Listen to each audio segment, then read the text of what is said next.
को लाग्यो लाग्यो जेठ है आषाढ़ कंवर तेजारे लग तोड़ो लाग्यो सावण। ऐसा कहा जाता है कि भाई तेजा जी किसान परिवार से थे। पहले बचपन में शादियां हो जाया करती थी, मुकलावा बाद में हुआ करता था। मुकलावा तो समझते हो, गोना गोना के मतलब शादी पहले होगी, अपने लड़की अपने ससुराल बाद के अंदर जाती है, गोना बाद में होता है, मुकलावा बाद में होता है।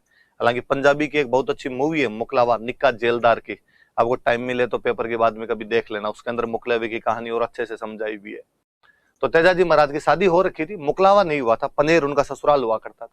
पहले चूंकि गांव में खेती ही मुख्य साधन हुआ करता था, आज दिन तक भी खेती दिखाई देता, हमें किसान परिवार हुआ करते थे। ये पश्चिमी राजस्थान मारवाड़ का देश, दूर दूर तक ना बंदा ना बंदे की जात, पीने का पानी हुआ नहीं करता था यहाँ पर, गर्मी पड़ती भयंकर वाली। अभी भी गांव के अंदर जब मई जून वाले महीने होते हैं तो 9 बजे के बाद में चिलचिलाती धूप होती है, घर से बाहर निकलने का मन नहीं करे आदमी का। उस धूप के अंदर कोई हल जोतने के लिए खेत के अंदर जाए तो कितना वो महसूस करता होगा व्यक्ति। तो अक्सर पहले सुबह सुबह जल्दी हल जोतने के लिए निकलते, अब तो ट्रैक्टर वगैरह आगे साधन हो गए, पहले जब हाथों से हल जोतने पड़ते थे, पशुओं से हल जोतने पड़ते थे, तो सुबह जल्दी निकलते, झांझर के निकल जाएंगे, 4 बजे निकल जाएंगे। तो तेजाजी महाराज भी हल जोतने के लिए अपने खेत गए हुए थे। अक्सर गांव में जब पुरुष खेत में काम करने के लिए सुबह जल्दी निकल जाते हैं, तो सुबह अब इतना जल्दी तो खाना कहां से खा के जाए, तो महिलाएं पीछे से खाना लेके जाती है। गांव में बोलते हैं भातो है कि भाता लेके जाती है। तो जो तेजाजी महाराज के भाभी जी थे वो खाना लेके जाया करते थे। एक दिन वो थोड़े लेट हो गए खाना ले जाने के अंदर, वो खाना ले जाने में लेट हो गए, तो तेजाजी महाराज ने उनको कहा कि देखो, एक तो आदमी यहाँ पर पूरे दिन से भूखा प्यासा लगा हुआ, ये हल चलाने जैसा दुष्कर कार्य करे, ऊपर से भगवान सूरज अपने एकदम पीक पर है, और आप खाना और लेट आते हो, आंतड़ियां बाहर आ जाए आदमी कैसे। तो भाभी जी को भी बुरा लगा और भाभी जी ने कह दिया कि अब देखो, इतने गरम फुलके खाने हैं ना, तो अपनी लुगाई लेके आओ, अपनी वाइफ को लेके आओ, मेरे से तो नहीं बने। तेजाजी को बात बड़ी बुरी लगी। तेजाजी ने कहा आप तो खाएंगे तो अपने वाली के हाथ की खाएंगे। और तेजाजी अपनी पत्नी को लाने के लिए पनेर चले, एकदम सुसज्जित वेशभूषा के अंदर, वही यूं शेरवानी सब पहनी हुई, भाई एक तरीके से जमाई पहली बार अपने ससुराल जा रहा है, साफा बांधा हुआ, तलवार भाला पास में लिया हुआ। कि वापस जब महिला को साथ में हुआ करती थी ना आते समय, तो महिलाओं के पास गहने हुआ करते, गहनों के चक्कर में कोई लूटपाट ना हो जाए इसलिए हथियार लेके जाया करते थे। तो दूल्हे के पास तलवार और ये सब कंसेप्ट इसी वजह से आए।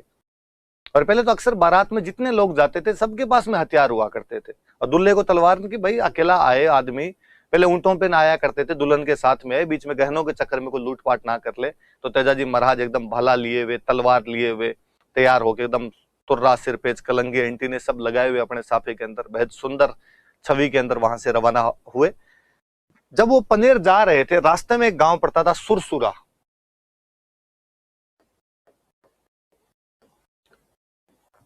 एक महिला थे वहां पे लाछा नाम करके, गुर्जर जाति की महिला थे, एक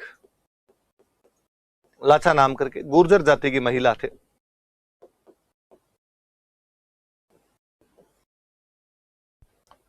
लाछा नाम करके गुर्जर जाति की एक महिला हुआ करते थे, और इनकी गायों को लुटेरे लूट के ले गए थे। गायों की लूट तो बहुत सामान्य सी चीज हुआ करती थी, गाय धन हुआ करता था। आज भी गांव में हम गोधन बोलते हैं कि भाई गाय धन है अपने आप के अंदर, और गायों को लूट के लेके जा रहे थे। अकेली महिला, निसहाय, निर्बल बेचारी क्या करे। जब उसने तेजाजी महाराज को जाते हुए देखा कि एक व्यक्ति एकदम हथियारों के साथ नौजवान वहां से गुजर रहा है, तो वो घोड़ी के आगे आई, लीलन के आगे आई, उसने हाथ जोड़े, तू मेरे धर्म का भाई है, मेरी गायों को उठा के ले गए, मेरी गायें बचा। ये सुनते तेजाजी जी का भी यूं रोंगटे खड़े, उनको लगा यार कोई गायों की लूट कैसे कर सकता है, गायों को बचाना मेरा धर्म है। और उन्होंने कहा कि भाई तू तो रो मत, तू ये बता किस साइड के अंदर गए, बाकी मैं देख लूंगा उन सबको। उसने बेचारे ने इशारा किया कि साइड के अंदर गए, और कहते तेजाजी महाराज उधर निकले, उन लुटेरों के साथ में गजब वाला युद्ध करते हैं, उन लुटेरों को भगा देते हैं वहां से, गायों को बचा कर लाते हैं। पर तेजाजी उस युद्ध में घायल, लथ पथ, खूनम खून हो जाते हैं। बीच की कहानी यह है कि तेजाजी जब जा रहे थे उन गायों को बचाने के लिए, तो रास्ते में एक सांप था, वो जल रहा था, एक सांप जल रहा था। और उस जलते हुए, ऐसा गांव के अंदर भी कहा जाता है कि सांप को मारने के बाद में उसे जला देना चाहिए। सांप को मारने के बाद में यदि जला दिया जाता है तो सांप को मुक्ति मिल जाती है। ऐसी कहानियां है कि यदि सांप को मारने के बाद में जलाते नहीं हो तो सांप पुनः जीवित हो जाता है। और जिसने भी उसको मारा था उसकी तस्वीर अपने आंखों में उतार लेता है, फिर जानी दुश्मन बन जाता है उसका तो आदमी। तेजाजी महाराज को पता नहीं था, वो सांप जल रहा था, उनको लगा बेचारा जानवर आग में जल रहा है, और उन्होंने अपने भाले की नोक से उस जानवर को बाहर निकाल दिया, सांप को बाहर निकाल दिया। सांप ने बाहर आते कहा क्या किया, यहाँ मोक्ष मिलने वाली थी, पास पहुंचा हुआ ही था एकदम में, पर आपने इस प्रकार से मुझे बाहर निकाल दिया। तेजाजी महाराज ने कहा यार मुझे क्या पता, मुझे तो लगा यार तुम जल रहे हो तो मैंने तुम्हारे लिए ठीक ही किया। उसने कहा नहीं, ये ठीक नहीं, बुरा हुआ है, सजा मिलेगी, भरपूर मिलेगी। तेजाजी महाराज ने कहा यदि मैंने अपराध किया है तुम्हारे लिए तो मैं दंड का भागी हूं, पर एक बार मैं लाछा गुजरी को वचन दे के आया हूं कि मैं उसकी गायों को बचाऊंगा, तुम एक बार मुझे जाने दो, मैं लौट कर तुम्हारे पास जरूर आऊंगा। उसने कहा मैं यही वेट कर रहा हूं। तो तेजाजी ने कहा पक्का, मैं अपने वचनों को भंग नहीं करूंगा, मैं वापस आ जाऊंगा तुम्हारे पास में। तेजाजी गायों को बचाते हैं, उस युद्ध में घायल होने के बाद वो पहुंचते हैं उस सांप के पास, और उस सांप को कहते हैं कि भाई अब बता क्या दंड चाहिए। सांप ने कहा मैं तो क्या दंड दे सकता हूं, मैं तो केवल डंक ही मार सकता हूं तुम्हारे। तेजाजी ने कहा कि मैं तैयार हूं, तुम डंक मारिए। तो उसने कहा मारूं कहां, चारों तरफ तो खून खून टपक रहा है तुम्हारी। तो तेजाजी महाराज ने कहा कि मेरी जीभ पे तो तलवार नहीं लगी, तुम मेरी जीभ पे डंक मार सकते हो। आज दिन तक आप गांव में तेजाजी महाराज के जितने मंदिर देखोगे उनमें जो तस्वीरें मिलेगी अक्सर आपको, उनमें तेजाजी महाराज की जीभ पे सांप डंक मार रहा है। कहते सांप के काटने से तेजाजी महाराज की मृत्यु हो गई थी, पर उन्होंने कहा उस दिन कि आज मेरी मृत्यु भले ही सांप के काटने से हो रही हो, लेकिन आज के बाद मैं किसी की भी मृत्यु सांप के काटने से तो नहीं होने दूंगा। हम तेजाजी महाराज को भी सर्परक्षक देवता के रूप में पूजते हैं। एक व्यक्ति जिसने अपने वचनों की रक्षा के लिए एक सांप को वचन दे के था, उसके बावजूद उन्होंने अपने प्राणों को न्यौछावर कर दिया। एक व्यक्ति जो एक महिला की गायों को बचाने के लिए लुटेरों से भिड़ गया था। एक व्यक्ति जो गायों की रक्षा के लिए अपना शरीर होम कर देता है। उस महान तेजस्वी पुरुष को, तेजाजी महाराज को हम गांव के अंदर ढोकते हैं, उनकी पूजा करते हैं। लिखो, तो पहले तो ये मंदिर ओरिजिनली सुरसुरा के अंदर ही हुआ करता था, बाद में इस मंदिर को जो पर्वतसर के अंदर शिफ्ट किया गया था। पहले ये मंदिर वहां सुरसुरा के अंदर ही बना हुआ था। दोनों बातें लिख लेते हैं अपने। लिखो,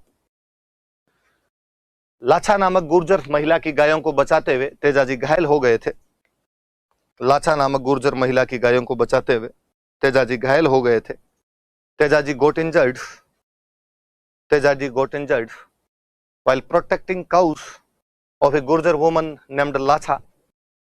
Tejaji got injured while protecting cows of a Gurjar woman named Lacha. Tejaji लाछा नामक गुर्जर महिला की गायों को बचाते हुए घायल हो गए थे।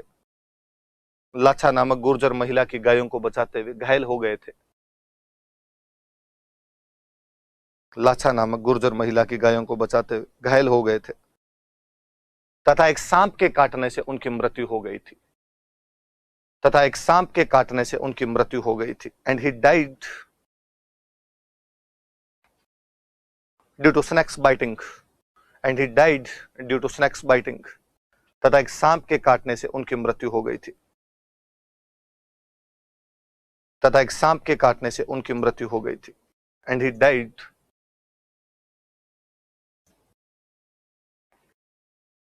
Due to snakes biting. तथा एक सांप के काटने से उनकी मृत्यु हो गई थी। नीचे लिखो, लाइन छोड़ के लिखो। तेजाजी सर्परक्षक देवता है। तेजाजी सर्परक्षक देवता है। Tejaji the deity who protected from snake. Tejaji सर्परक्षक देवता है। Tejaji the deity who protected from snake.